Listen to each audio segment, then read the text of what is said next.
Deputy Speaker, I thank the member for Page for moving this motion and providing us all with the opportunity to talk about the significance of Australia's visitor economy, which is absolutely recognised and supported by the Albanese government because of the vital role it plays in cities, towns and regions across Australia, and certainly in my electorate of Fremantle. Freo is a great example of the emergence of the visitor economy, which Australia-wide has become one of our key export-earning sectors and, of course, one of two service export sectors in the top 5, along with international education.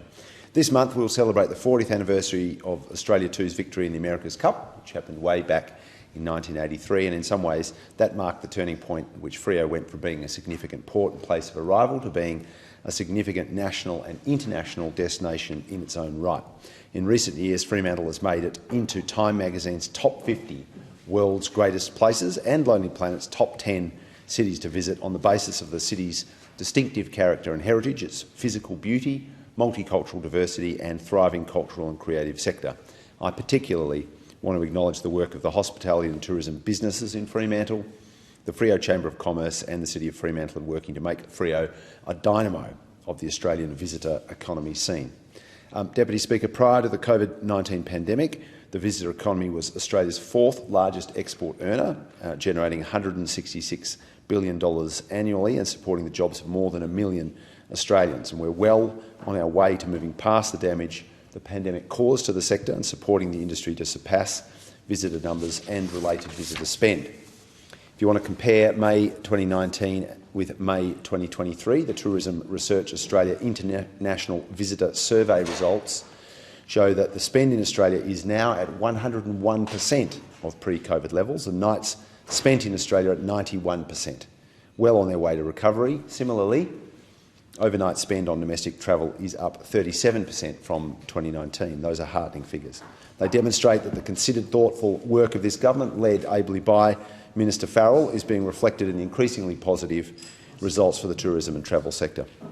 Deputy Speaker, the member for Page refers to the decision to increase the passenger movement charge from $60 to $70. This is a figure which hadn't been increased since 2017. It's being raised in line with inflation as part of the fiscal discipline this government has demonstrated since coming to office. Easy, of course, for those opposite to play politics about that measure if they want. Of course, their time in government was characterised by the waste of public funds, the delivery of an unending sequence of deficit budgets and the lazy accumulation of $1 trillion in debt. As the member for Page knows, the funding received from the passenger movement charge supports the biosecurity costs associated with international travellers. And for 9 years, the former coalition government was unable to deliver a sustainable biosecurity funding model. That's another mess we're prepared to clean up in the national interest. An increase in the charge of $10 or 2 cups of coffee won't deter travellers but will assist in ensuring the protection of our biosecurity, which benefits all Australians but is essential protection for our vulnerable agricultural industries. Deputy Speaker, one of the many messes that was left to us by the previous government was an unbelievable backlog in terms of visa processing. The tourism and travel industry has made it clear that this was a massive problem. We've responded by investing $75.8 million to improve service delivery and enhance IT systems.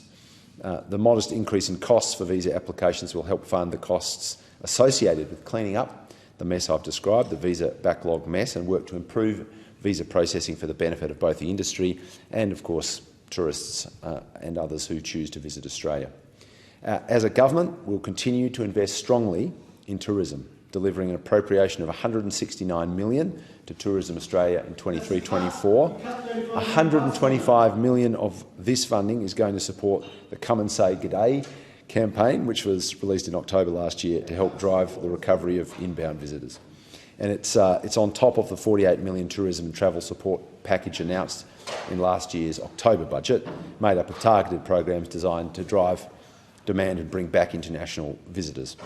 Deputy Speaker, the Albanese government will continue to support the tourism and travel sector as that sector continues to rebound from the COVID-19 pandemic. While the member for Page and I may disagree, and he may disagree loudly on some of the matters contained in this motion, I've no doubt that he and I will work effectively together on a bipartisan basis to promote and support Australia's high-quality and vital visitor economy in our roles, respectively, as the Chair and Deputy Chair of the Parliamentary Friends of Tourism.